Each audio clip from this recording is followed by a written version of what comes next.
Hello and welcome back. Sean here, Mountains Garage. Thursday afternoon, February 13th, I believe, 2025.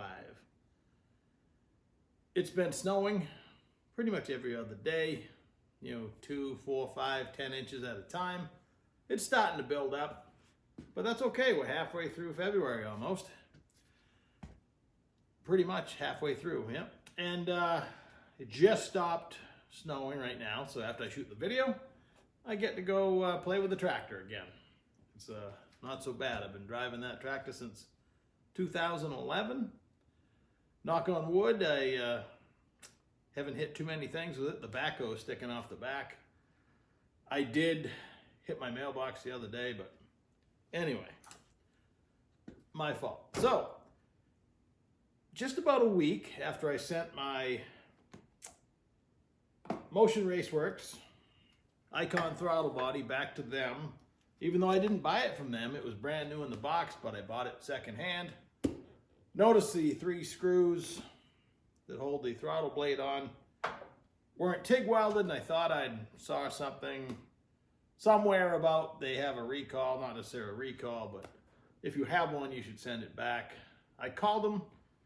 They said absolutely send it back, and they sent it back to me within a week, all fixed, and they always put lollipops in the box, so that's a pretty good deal. I installed it mock-up on the manifold, my Hogan's manifold that I picked up on eBay, that I still have to do lots of retrofitting to, but I'm not sure if I'm going to run it in its intended position with the throttle over here, or if I'm going to flip it around and have it rod actuated over here. Time will tell. I installed the straight connector. The Icon stands for interchangeable connector, I believe. They sell different bolt-on pieces on the front of your throttle body, whereas your typical throttle body, anything you want to do, you got to weld on. This is made for a clamp on a rubber hose or a silicone hose. These are fine. They work fine. This is you can't tell if it's a Holley or an eBay. They all kind of look the same. It would have worked fine. However, I got a deal on this, and here it is. And in the future, if you want to run a Y, they have tight Ys and different Ys for your charge pipes. It all comes off and on with this cool little connector. That comes off with a pin. This pulls off. This is a metal sleeve over 2 O-rings. This is loose, so you can weld it to your charge pipe. And when you need to work in your charge pipe, you just take this clamp off. You need to put it back together. You just pin it back on. Pretty slick. It allows a little bit of wiggle room when the O-rings are lubed up. Right now, they don't come with a lot of lube on them. I took one side off to attach it and lube that side, and that side went on with the other side. It's still pretty tight on the weld-on piece. When I go back together for real, we'll just lube it up with some Vaseline or something. It'll slip right together. Putting these in every position on the charge pipe, this style connector, is a good idea. No hose clamps to blow off. They seem to be the cat's meow. So that's on here. I still need to buy a throttle position sensor and a IAC, throttle control. Done for that for now. So this engine's been done for about 8 months. One day I started a different project, which often happens, and it's set here under the cover. I've tried a couple intakes on it, but I want to get back in. It's one of the many projects around here I need to focus some attention on. Call it a flaw in my personality, but hey, I bounce around a little bit. It happens. Opportunistic. When things come in and the desire is there, I work on them. So, and then I go back and revisit them. The only ones that haunt me are the ones that I end up passing on, selling before I finish. So I'd much rather have them sit here, have me working on them, than to not finish. So I had in my possession the ILMOR valve covers. People have asked many times why I painted the engine red. I didn't. ILMOR Engineering did. You know, if you're watching the ACA series this weekend that good old Cletus McFarland's going to try his hand at, Craftsman Truck Series, they run this engine in a 396 cubic inch configuration. It is the spec engine for the series for both ACA and the trucks and others, I assume. Mine's 440 cubic inches because when I got the block out of their program, it's already 4185. It's pretty big. So I bought a crankshaft, and next thing you know, you got 440 cubic inches. No sweat. So these valve covers, they're Holley, made in China, cast straight into it. They're a better step above what I'm actually going to use. The baffle is actually, for the most part, hammered over. They just put this piece of metal, piece of aluminum, over a little aluminum stud that's cast in when they cast the cover, and they just kind of flatten it over. Not great. Maybe the factory does the same thing. If I had a factory cover, I'd go look, but these are still attached, and these valve covers have some racing miles on them at wide open throttle. And the little tubes, vent tubes, out, and these are 1/8 inch pipe. Probably these never had tubes. These are probably cast this way, and they're drilled and tapped for 1/8 inch pipe.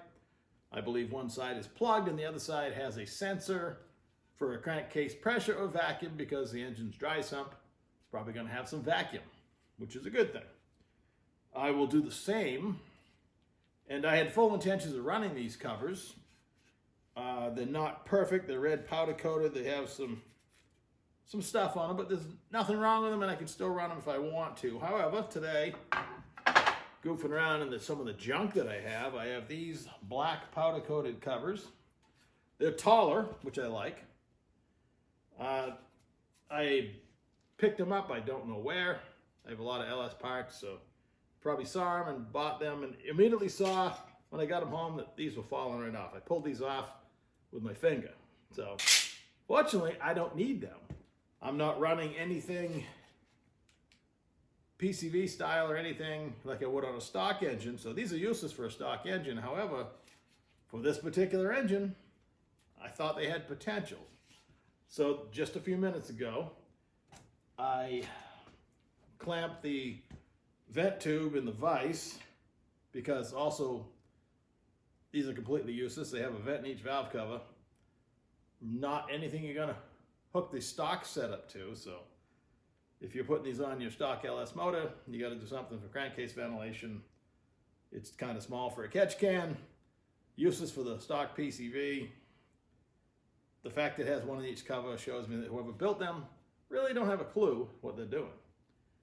But I was able to wiggle them out, and that was no small feat. I don't want to scratch the powder coating because it's still nice. That's one of the best parts of these covers. But I did manage spinning it around. They kept clamping it tighter in the vise. Eventually had it squished almost. I managed to wiggle it out of there. And the hole itself was too big for a 1/8 pipe like these are for the plugs. But I drilled it 7/16 and tapped it quarter pipe, so I can plug one side and I can run an adapter down to my sender, which is probably 1/8 pipe. No big deal, little adapter, piece of cake. So the baffles are gone. I plugged the hole. And the rest of it is a piece of cake. The fill I like. It has an O-ring on it, so hopefully it won't leak vacuum. Again, from the dry sump sucking on the crankcase. So it has a nice green O-ring. I like that. I managed to, it had all the parts with it, and they seem to be at least average quality. With these, I didn't have the bolts and everything, so I was going to come up with some stock ones from an engine laying around here, but these came, this set of black covers came with the tubes and bolts, which are, adequate, and I bolted it on.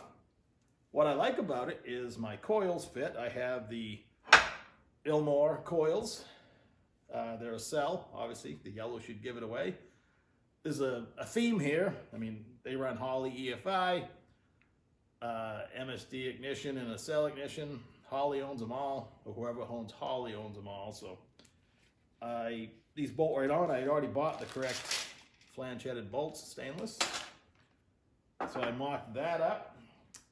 Threw a set of plugs in it, which I have, again, on a Holley sale. Excuse me for a second. They had a bunch of MSD plugs. What I like about the MSD plugs is on the plug itself is the heat range. I bought many packages of 7, which is a good mid-range plug heat-wise, and a bunch of 11s. Should I get to the point of having significant boost, you're supposed to run a cooler plug, so I bought a bunch of 11s. These are on sale. I want to say I paid like $1 a piece for the spark plugs. They're a 14 millimeter gasket seat, which I need for these dot cylinder heads. Again, when you stare at the plug on the side of it, it's got the big heat range right on it. So makes it pretty easy to figure out. And of course, I get the thrill of the deal. I got a deal on. Along with all the other ILMOR parts I picked up, I have hopefully 2 sets of these cell wires, because one of my 45-degree boots has got a little hole in it over there. They're beautiful. Other than that, I didn't notice one of them was bad, but I might have a second set around here, or I will actually get some of this cell heat shrink from a cell and a boot and fix it. No big deal. Ceramic ends, I like that. And these are genuine ILMOR heat sleeves, and they've been hot. I mean, these things are almost hard. I mean, they're still usable. The plug slips right through it. It's actually a nice looking setup. So I believe my headers are going to clear this style spark plug wire. If they don't, I'll have to run a different style spark plug wire, probably turn the coils around so the wires go up, and would have to wrap around, down and under. No big deal if I do, but for right now, I'm mocking it up this way.